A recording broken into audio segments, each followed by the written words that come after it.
Good evening, televiewers. You're welcome to this other edition of Prime R. This day, we are going to be looking at the 60th anniversary of the holding of the very famous Foumban conference that has been very controversial, with many persons telling their stories to suit their positions from political and other perspectives. This day, we are remembering the Foumban conference that took place in July that is started on the 17th of July in 1961 out there.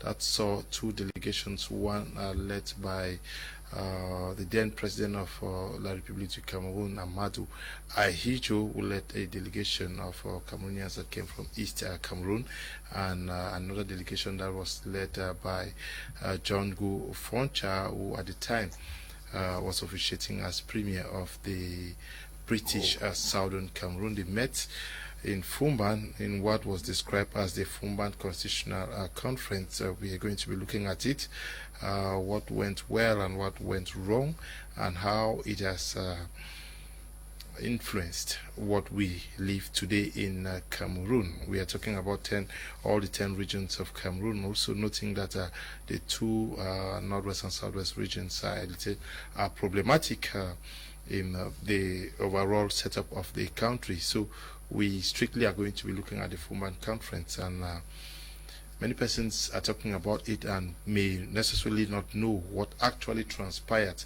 what were the outcomes, what decisions were arrived at that conference. We are going to be discussing them this evening with Senior Barrister Ashu Emmanuel. He is the National President of the Reform Party. Good evening and welcome.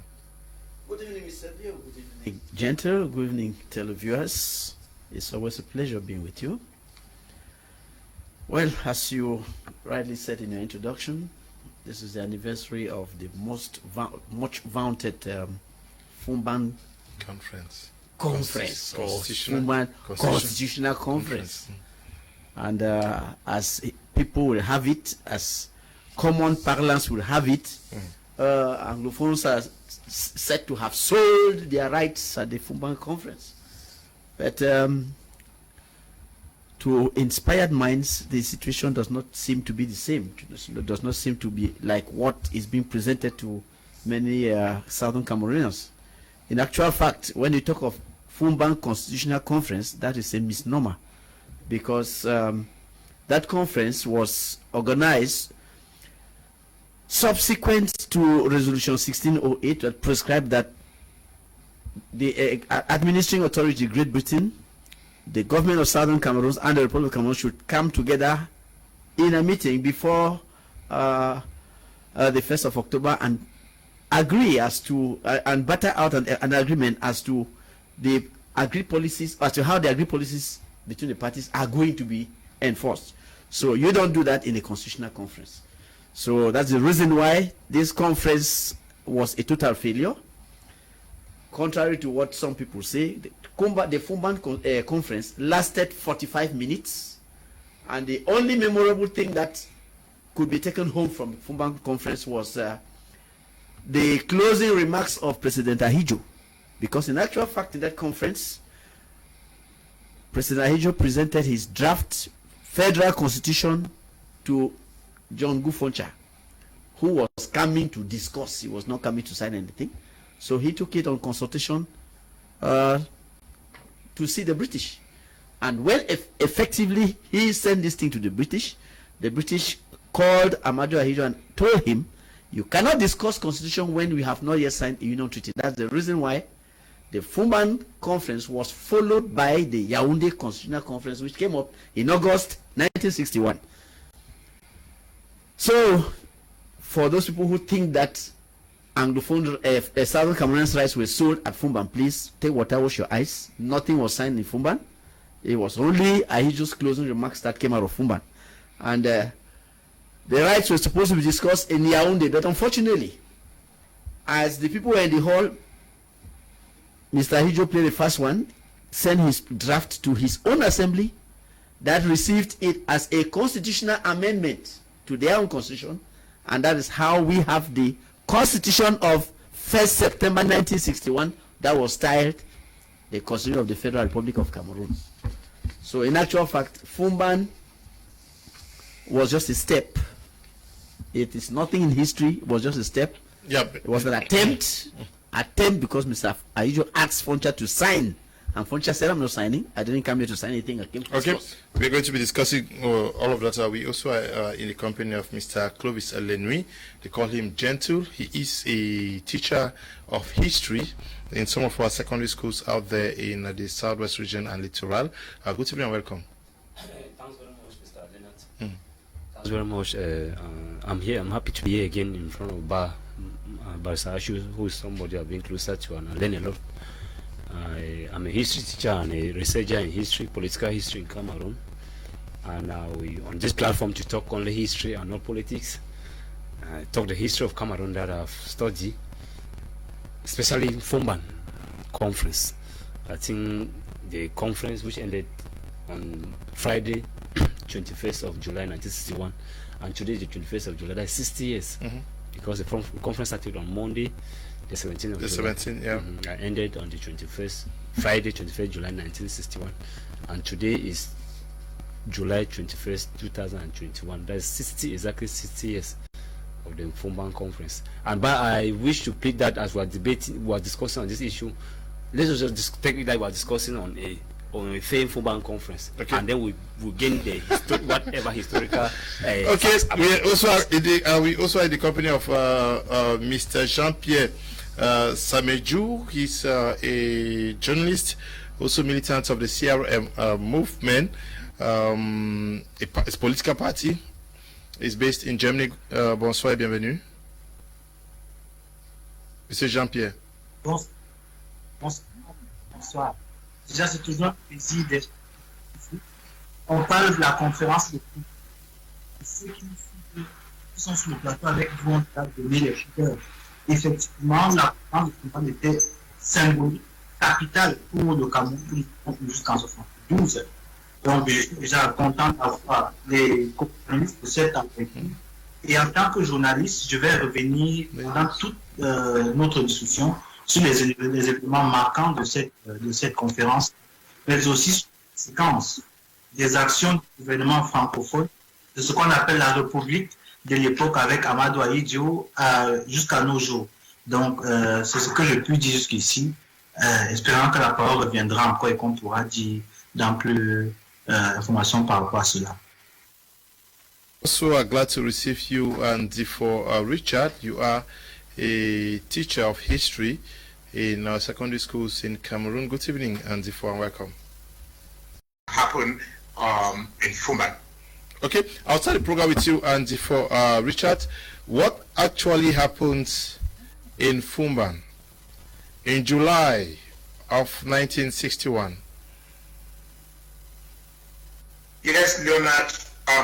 After the plebiscite of 1961, when British Southern Cameroonians voted overwhelmingly to join to achieve independence by joining La République du Cameroun, the Southern Cameroonians and the delegation of La République du Cameroun decided to meet in Foumban to negotiate the terms of union.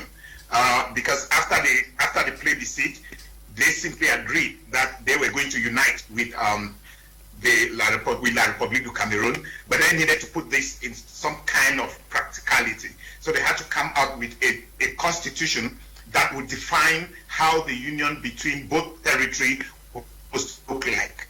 And so that was the basic motive for the conference in Foumban. And so when they met in Foumban,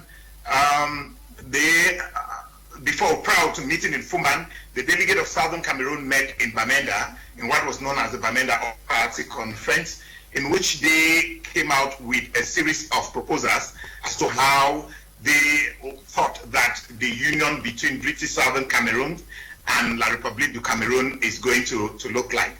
I heard a lot of the other panelists talking about the fact that Southern Cameroonians actually left the conference being the losers, and this is so because the Southern Cameroonian delegation actually went to the Foumban conference quite unprepared. They just were coming out from a plebiscite in which there were serious bitterness on the camp of Ndeli, who wanted Southern Cameroonians to be part of Nigeria, and on the camp of Foncha, who wanted Southern Cameroonians to be part of, to reunite with La République du Cameroun. And to add to that bitterness was the election of 1959, when Foncha defeated Ndeli as premier of Southern Cameroon. So as a matter of fact, they were coming to the conference with that antagonism still among them. And added to all of this was the fact that the delegates were short-sighted. A lot of people are always quick to say Foncha was short-sighted, but I want to think that the entire delegation had a real problem, because if not the entire delegation, none of them stepped out, none of them walked out of the conference in disagreement. All of them sat in that conference. They participated in the conference fully right up to the end of the conference. The opposition leader, Ndeli, even made the statement that some people thought this conference was not going to be successful, but he was happy that it went on smoothly. So as a matter of fact, all the weaknesses, that it is true Foncha was the leader of the delegation, but the weaknesses that was we saw in Foumban came from the entire delegation. They were short-sighted. They were naive. They trusted Ahidjo so much. They trusted Ahidjo to a fault. And as a matter of fact, they came as brothers, and they thought that they were coming to meet their brothers from La République du Cameroun. Unfortunately for them, they did not meet a delegation from La République du Cameroun who had the same good faith that they had when they came there. We also know that Foncha refused the assistance of a British advisor, and the reason he did so was because, from his own statement, he said this was a Cameroonian affair. There was no reason why we'll be fighting to liberate ourselves from colonial masters, and then we bring the same colonial masters to be the one to be advising us as how to move ahead. That was the philosophy, the idea of Foncha. But unfortunately, that was not the same kind of thinking that Ahidjo and his delegation had.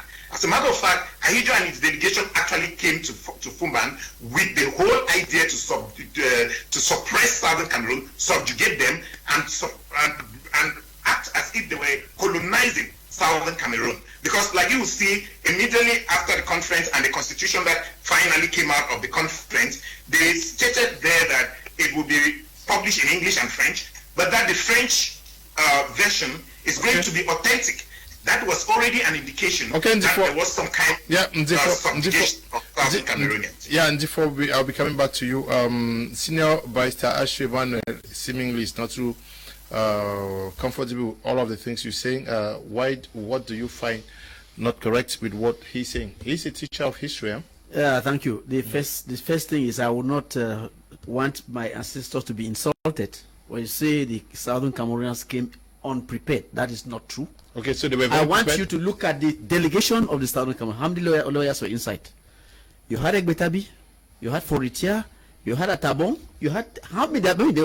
So many lawyers. There was in Foumban who has gone down in history as a man who had about 5 PhD degrees. Yeah, but there are many critics who say that the delegation did not make use of history of lawyers. I said that nothing was signed at Foumban. I'm really abhorred. I'm scared to hear somebody say a constitution came out of Foumban. Where is it? What is that constitution? Nothing came out of Foumban. Nothing. Apart from the closing remarks of Ahidjo, nothing came out of Foumban. If Foncha or any member of his delegation signed anything, please bring it. Put it on the table. Let us see. Nothing was signed. Again, when you say Southern Cameroonians were going to Foumban with a lot of antagonism, please, I'm sorry. These are people who had known democracy. These are people who had gone through elections. They know. The loser accepted his defeat. At the end, he says, Ndeli said that he was happy. How can a man who is antagonistic start feeling happy? No, sir. We should not insult our ancestors. We had a team of people who knew what they were doing. as I said, this conference produced nothing. Ahijo gave his draft constitution to Foncha to sign. Foncha said he will not sign. He hid it from his cabinet. He did not even show them. He sent it to the British on consultation. And the British now, when they look at it, they say no. They asked Ahijo to convene a second conference whereby these issues are going to be discussed. That's why they convened the Yaoundé Constitutional Conference. If Foumban were a success, as you say, Mr. Ndifo, why was Yaoundé necessary? Yeah, but why was there Yaoundé if Foumban was a success? Maybe that was just the beginning of a process. Okay, they signed constitution in Foumban already. Why did they have to go to Yaoundé? I'm not sure he said it's something was signed. He talked of a constitution that came out of Foumban. Nothing came out of Foumban, sir. Okay, nothing was ever signed. You also teach history. Yeah, that's what I earlier said that I discussed it as a researcher in history, and as a teacher, I don't discuss it like a politician. And anything I will talk, even on the constitution that was in Foumban, I would like to take my time. And but I wish that even was a fake constitution, we discuss on the fake constitution in Foumban. Even that of the Republic of Cameroon, they adopted in Foumban, we discuss on that of the Republic of Cameroon. I think that's why Mr. Ndifo is talking about Ba. When you say totally nothing, I know that you know that what came out on Foumban was nothing, but you accepted that President Amada Ahijo of the Republic brought something, and maybe they deliberate on that. That's the constitution. No, who deliberated? Have you ever seen the conference deliberating on the constitution? Constitution deliberated by assemblies, not conferences. I will come to that. What are you talking about? But I will come to that. Okay. I'm talking like a researcher in history and not a politician. I'm still repeating. Mr. Leonard, let me mention, I want to let those who are listening also understand what we're discussing here. I think, as I mentioned, the conference began on Monday, 17 July. The delegation left from British Southern Cameroon, they were 24 in number. They were divided into two groups. Those who left from Bamenda under tight security, police and military, and those who left from Boya, from Tiko Airport, under Prime Minister Django Foncha. In the two-engine plane they left from and landed at Kotaba, because Foumban Airport, and from Kotaba to Foumban is just 25 kilometers. And Kotaba, Foncha was welcomed by the then Sultan of Foumban, Said Onjoya, the then Chief Protocol Gabriel, and other people like the Interior Minister of Amada Ahijo called Aruna Onjoya, and many, and they put the 25 state protocol cars that carry him to Foumban. And then on that Monday, British Southern Cameroon, before going to Foumban, they had a conference known as the Bamenda All-Party Conference. The conference started from the 26th of June and ended on the 28th, just 2 days in Foumban. After the Bamenda All-Party Conference, British Southern Cameroon prepared from Foumban, that is July 1961. And after the Bamenda All-Party Conference, British Southern Cameroon had their own guideline, what they call a draft constitution that will guide them as they are going to union with the Republic of Cameroon.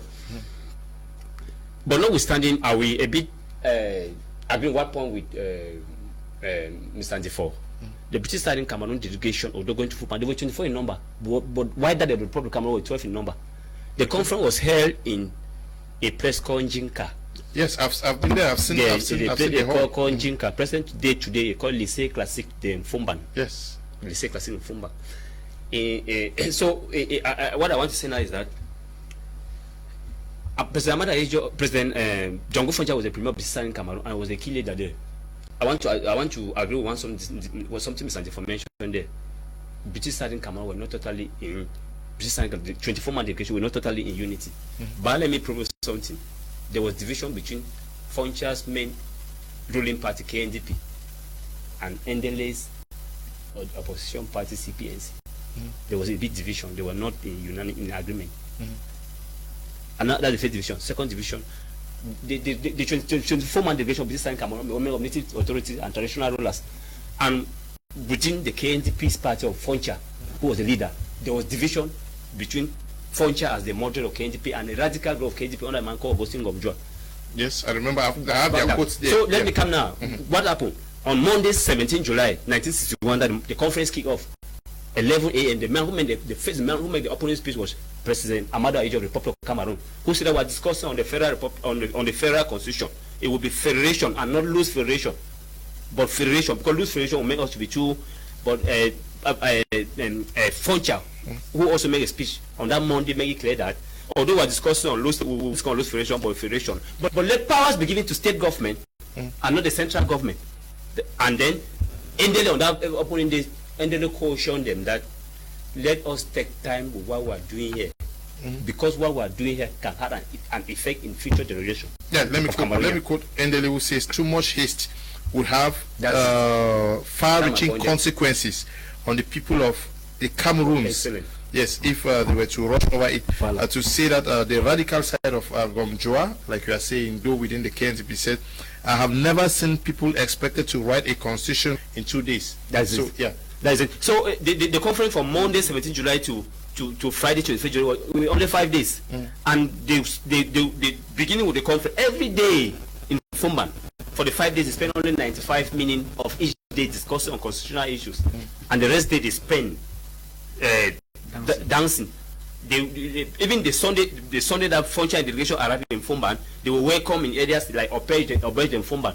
The region, because before the Foumban conference, the Republic of Cameroon have got a lot with the administrative authorities in Foumban. Before the conference, Foumban then in the 1961 and today is known as the non-division. The then senior division officer for non-division was a man called Jean-Claude Kmer, while this divisional officer was a man called Emmanuel Njoya. So before the conference, they have prepared and said all the 24-man delegation for the Republic of Cameroon, 24-man delegation for British Southern Cameroon under Frontier were welcome, and all of them had well-decorated rooms with champagne, with wines, and each of the rooms had 2 beautiful guests. They called them hostesses to take care of them and anything concerning them. So every day from Mondays to Fridays, they spend only 95 minutes to discuss on constitutional issues. And any other time they spend drinking and dancing in areas in Foumban, like in areas like Obej and Foumban, what was outside every evening and Foumban by night. So what I want to say that, but let's come back to constitution. British and Cameroon Foumban, Bamenda conference, people coming to the Foumban conference with what we know as a draft constitution that will guide them, because they were having different culture, education, legal system, and other things different from the Republic of Cameroon. Although at the Foumban conference, that was I'm a researcher, although at the Foumban conference, some historical sources say that Frontier, who was in charge of the Bamenda draft constitution, did not present to the Republic of Cameroon at the Foumban conference. And it was confirmed in an interview when the president who attended the conference, the president, Fono Manko, Anglophone, who attended the conference in one of the TV channels in 2007, he revealed that Frontier did not present the draft constitution that they left Bamenda during the Foumban conference. But the constitution that Ba is condemning that it was a fake constitution, they discussed on something on the constitution in Foumban. Although Ba is condemning it was the fake. outcomes, we are going to be coming to that. Monsieur Jean-Pierre Samedjou, est-ce que vous comprenez ce qui s'est passé? Est-ce que vous avez l'impression que les Camerounais ont vraiment, je sais pas, ils savent ce qui s'est passé en Foumban? Oui, ça c'est une très bonne question. Les Camerounais ne savent pas. The French Cameroonians don't know what happened in Foumban. Okay. That is a fact. Because as journalists, as a student in Yaoundé, where I were, I can say no one know really what happened in this conference in Foumban. So it's really important to say it like that. But the most important right now is why they didn't know about that. Because of political interest. Because some people didn't want other people, French Cameroonian, to know what they done there in Foumban. Someone said something about draft constitution. That was really important. Because Ndifo said there were different interests according to the both part there. The French part had French colonialism interest, and the English part was not like that. They just come with the friend, with the brother, but that was not the fact. That was not the same interest according to the French part. And that is the most important, and that is the reason why in Yaoundé, in Douala, in Konsamba, in Foumban, you will never have you will never have like a capita about what happened in this conference. So let me please say it in French so that other people will know really what I'm talking about, because this message is for French Cameroonians, so that they know, because the most people here know really what happened in this conference. So let me explain it in French, really in 1 minute, please. Alors, ce que je dis, c'est que dans la plupart des universités au Cameroun, on ne raconte pas l'histoire de la partie anglophone. C'est pour ça que la conférence de Foumban était une conférence très importante. Alors, à l'époque, au Nigeria, dans les années 50, jusqu'en 54, on avait des intellectuels comme Ndele. On avait aussi des intellectuels comme John Bufoncha. Et à l'époque, au Nigeria, la partie anglophone était plus développée sur le plan politique. Ils avaient déjà fait des conférences et des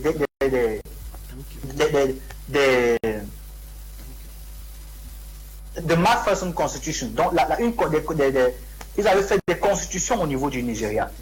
Et ces constitutions permettaient donc à la partie anglophone venant du Cameroun de choisir si elle veut rester avec le Cameroun francophone ou rester avec le Nigeria voisin. Il y a eu donc des discussions et la réunion de Foumban a donc permis que la partie sud de la partie anglophone, ce qu'on appelle le Southern Cameroun, rejoigne donc ou pas. Mais il y a eu une volonté du Cameroun, du régime de l'époque avec Ahidjo, qui était encore sous la colonisation française, d'imposer le gouvernement central francophone à la partie anglophone. Et c'est ça le problème. C'est pour ça qu'ils ne veulent pas enseigner ça à l'école, parce que ça va éveiller la curiosité de nos frères anglophones. They don't want to teach that, because if they do that at university, the most Anglophone people who are living in Yaoundé, in Douala, they will know what is their story. And if they know that, they will be able to ask questions about that. And they don't want that. So that's the reason why they don't talk about that. Okay. Now, before Richard, you followed the submissions of Senior Barrister Ashe Manuel, who was not too comfortable with some of what you said. But why did things not work out as planned at the Foumban conference? Was it the issue of the location? Do you think the location had a problem? Was it an issue of the duration? Both sides were coming with two proposed or draft constitutions to use almost a week to work on them, and then the numbers of the delegation, the composition. What did not work out? Thank you, Leonard. Before I get to answer your question, I'll ask you to permit me address some of the issues that Barrister Ashu raised. You know, we are talking here about history, and it is very important because a lot of young people out there are watching this program right now, and they want to learn from what we are saying. And some of the things we say here, we shouldn't let them go uncorrected because we will be misinforming the public. First of all, Barrister talked about the fact that they didn't sign any constitution in Foumban. Of course, yes, no constitution was signed in Foumban. And I didn't say that a constitution was signed in Foumban. Thank you. Constitutions, it is not at a conference where we go to adopt a constitution. At the constitution, we negotiate articles that could be included in a constitution. We discuss issues that could be included in a constitution.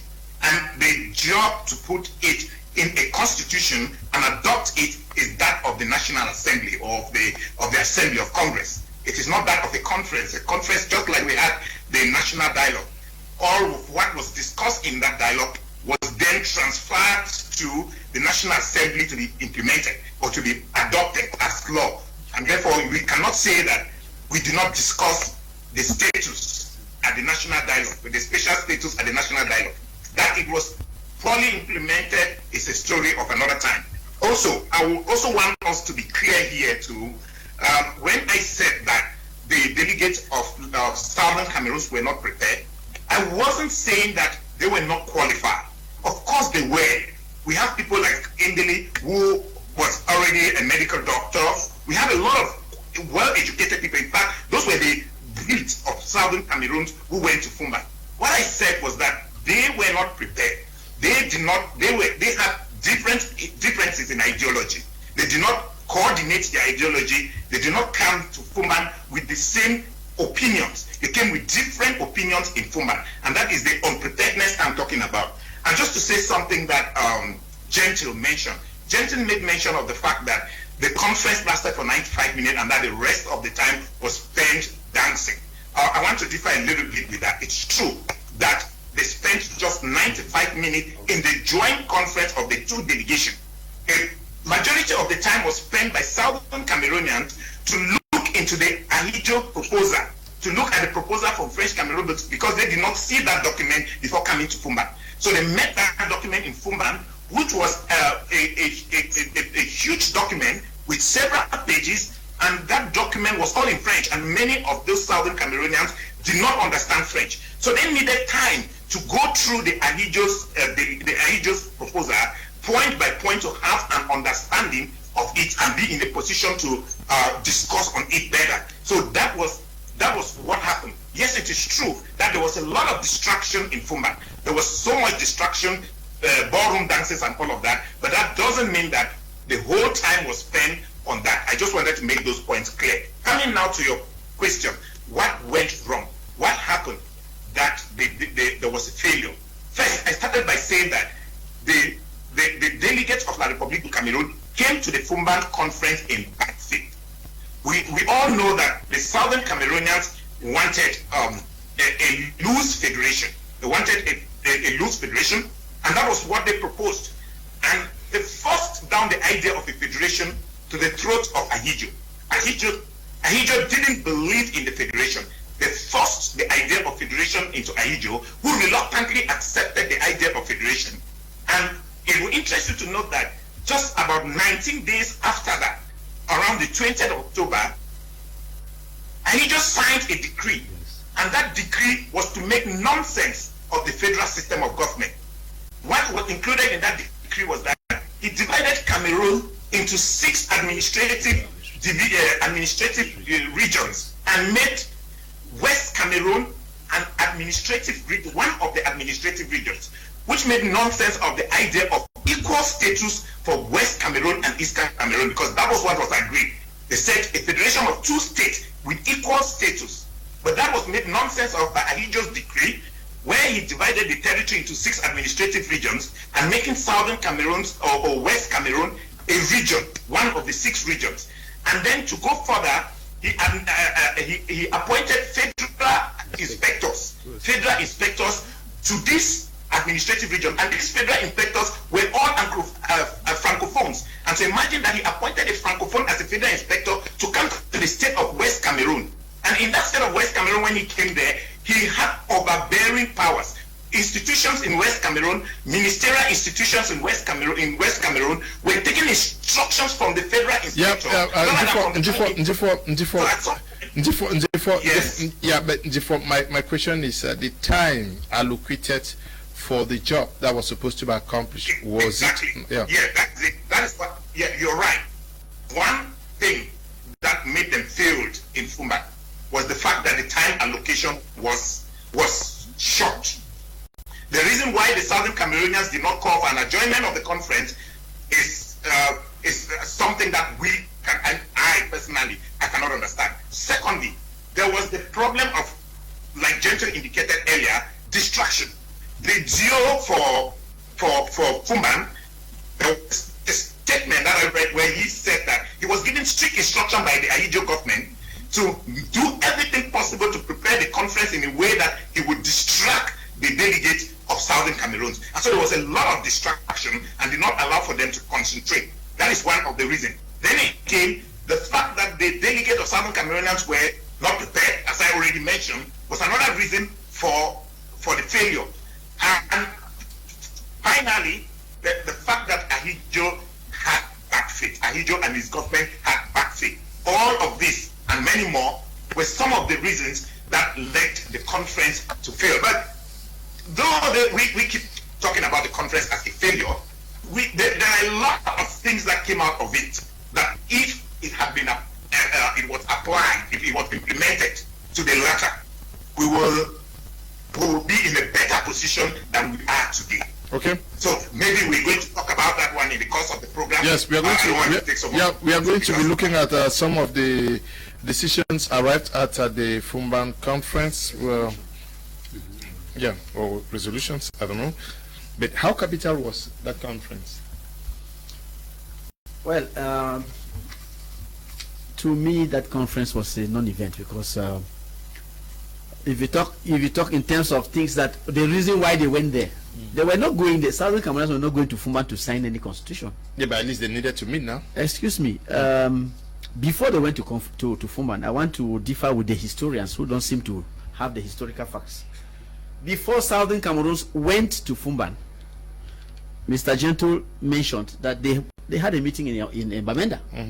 But before Mr. Gentle, the British also had meetings with Southern Cameroonians, and the British had a blueprint of what was supposed to be. First of all, the name that was supposed to be adopted was Federal United Republic of Cameroon. That was let's start from there. Federal United Republic of Cameroon. We get that from declassified documents from Britain. Yeah, but was that not also one of the decisions arrived at? Excuse me, it wasn't. I said nothing was agreed at Foumban. All we had was Ahidjo's final address, which was not an agreement. The reunified Cameroon would be known as Federal Republic of Cameroon. Excuse me. At the Foumban conference. Excuse me. You see, if you mention that one in a final statement, does anybody sign? Does the other party sign the final statement? Is it a binding document? It is not a binding document. Southern Cameroon went to Foumban in pursuit of the recommendation made by Resolution 1608 to agree as to how the territory was going to manage. I take objection to the way these historians are looking at this thing. Southern Cameroon never went to Foumban to discuss constitution. They were discussing, if you look at it well, they were discussing the way the affairs of the country were going to be managed. Take education. How are we going to run education? That's what carried them there. And not the form of a state? Not, oh no. Even the form of a state, even that. You see, what ought to have come out of Foumban was a union treaty, not a constitution. So they didn't go there to sign a constitution. And that is the reason why Foncha didn't sign any constitution. And I'm happy Mr. Ndifo comes out again to tell us that Ahidjo, after 1st of September, went and signed a decree. But he skips. He jumps from Foumban. How does he reach after 1st of October? What happened, Mr. Historian? Tell us what happened. Because the parties were supposed to come up with the union treaty, which he rightly said the Francophone government never wanted to sign. They never wanted to sign the union treaty. They went there to dribble their way out and have the people live together. In the Yaoundé Constitutional Conference, where serious matters were being debated, Ahidjo's government, that his draft that he presented in Foumban, he carried it to his own parliament. Let me tell you, if you want to look at the rules of the laws of the rules of the UN, Resolution 1541, Article 7, stated that any country, any territory that had to join another must participate and sign any agreement that has to bind it. The 1961, 1st of September 1961 Constitution, Mr. Ndifo, was it signed by Southern Cameroons? It was enacted by the Parliament of the Republic of Cameroon alone. Yeah, but historians who say that the countries were UN countries, and at the time, no, Mr. No, sir. At the time, in 1961, the Republic of Cameroon was independent. It had its independence on 1st of January 1960. So it was no longer UN. You see, Southern Cameroons. Now you say there was a blueprint. Yes, England presented. There was a blueprint that England presented. A federal constitution. Yes, so, and that was the one that was supposed to give equal status to the both territories.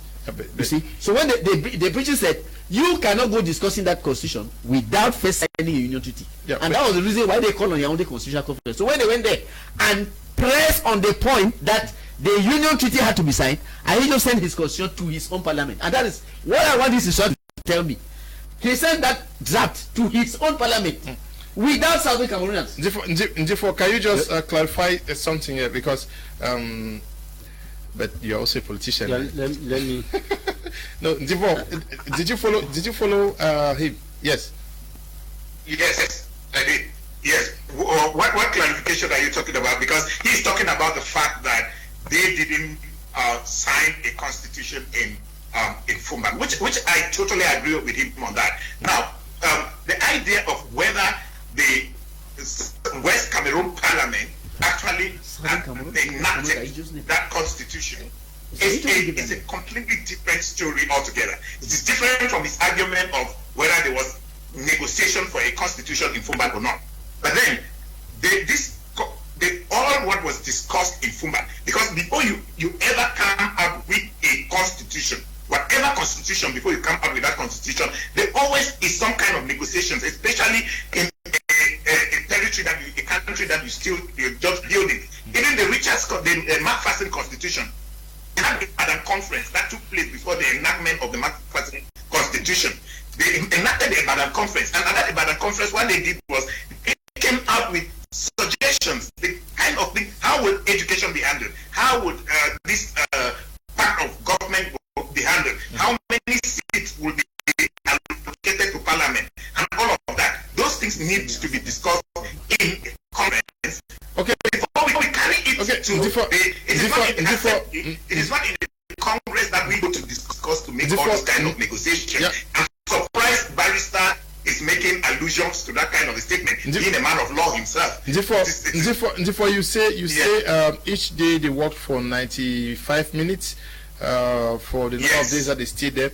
But Senior Barrister, 95 minutes. 95 minutes, rather.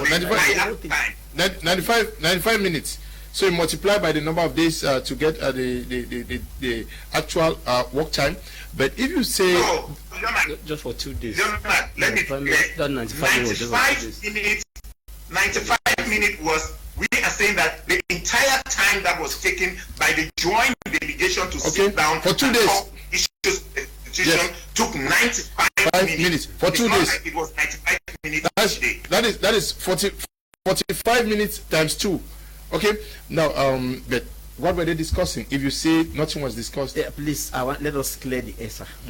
McPherson Constitution collapsed in 1953. Yeah, it collapsed in 1953.